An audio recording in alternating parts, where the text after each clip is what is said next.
വെള്ളിയാഴ്ച രാവിലെ കുളിച്ചുകൊറി തൊട്ട് ഓഫീസിൽ പോയിരിക്കുമ്പോൾ അവര് നിങ്ങളോട് പറയാണ്, നിങ്ങൾ ഇനി ഇവിടെ ജോലി ചെയ്യണ്ട, നിങ്ങളുടെ സേവനം നമുക്ക് ഇവിടെ ആവശ്യമില്ല, പൊക്കോ. നിങ്ങൾ എന്ത് ചെയ്യും? നമ്മുടെ കേരളത്തില് കോഴിക്കോടും എറണാകുളത്തുമായിട്ട് വർക്ക് ചെയ്യുന്ന ഒരു US ബേസ്ഡ് കമ്പനി ആയിട്ടുള്ള കോറോ ഹെൽത്ത്, അവർക്ക് കേരളത്തിൽ മാത്രമല്ല ഇന്ത്യക്ക് മറ്റു പല സ്ഥലങ്ങളിലും ഓഫീസുകളുണ്ട്.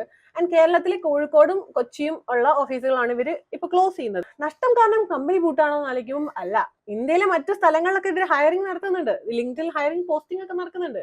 വിച്ച് മീൻസ് കമ്പനി കേരളത്തിൽ നിന്നാണ് പോകുന്നത്. ഈ 800 പേരുടെ കുടുംബത്തിനെ പറ്റി നിങ്ങളൊന്ന് ആലോചിച്ച് നോക്ക്. ഹോം ലോൺ, EMI, മറ്റ് പല സാധനങ്ങൾ, കുട്ടികളുടെ ചെലവുകൾ, സ്കൂള്, പഠിത്തം, ഇതൊക്കെ ഇനി എന്ത് ചെയ്യും?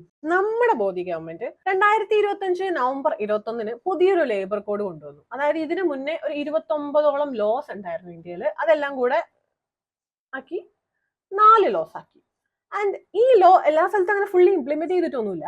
പക്ഷെ ഏത് ലോ വെച്ചിട്ടാണെങ്കിലും 200-ലധികം എംപ്ലോയീസിനെ പിരിച്ചുവിടുക എന്ന് പറയുന്നത് പ്രോപ്പർ നോട്ടീസോ വാണിങ്ങോ ഇല്ലാതെ, കോമ്പൻസേഷനോ ഒന്നും ഇല്ലാതെ പറ്റില്ല, പാടില്ല എന്നാണ്.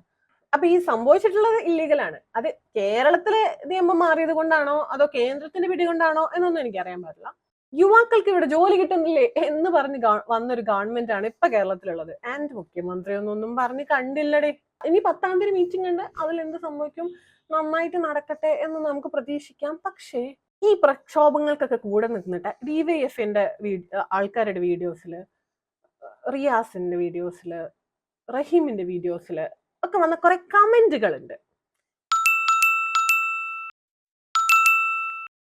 കണ്ടാൽ നമുക്കറിയാം ഇതൊക്കെ UDF കാരോ അല്ലെങ്കിൽ ലീഗാരോ അല്ലെങ്കിൽ RSS ഒക്കെയാണ് കമന്റ് ചെയ്യുന്നത്. നിങ്ങളൊന്ന് ആലോചിച്ചു, ഈ 800 പേര് നിങ്ങൾക്ക് വേണ്ടിയാണ് ഈ DYFIക്കാരും ഈ പാർട്ടിക്കാരൊക്കെ സംസാരിക്കുന്നത്. എന്നിട്ട് അവർക്ക് ഇപ്പൊ കിട്ടുന്നത് എന്താ? ഞാൻ അടക്കമുള്ള പ്രൈവറ്റ് സെക്ടറിൽ ജോലി ചെയ്യുന്ന ആളുകളെ ബാധിക്കാൻ പോകുന്ന ഒരു കാര്യത്തിന്റെ ഒരു ടീസർ മാത്രമാണ് ഇപ്പൊ സംഭവിച്ചിട്ടുള്ളത്. ഇത് ആർക്കും സംഭവിക്കാം.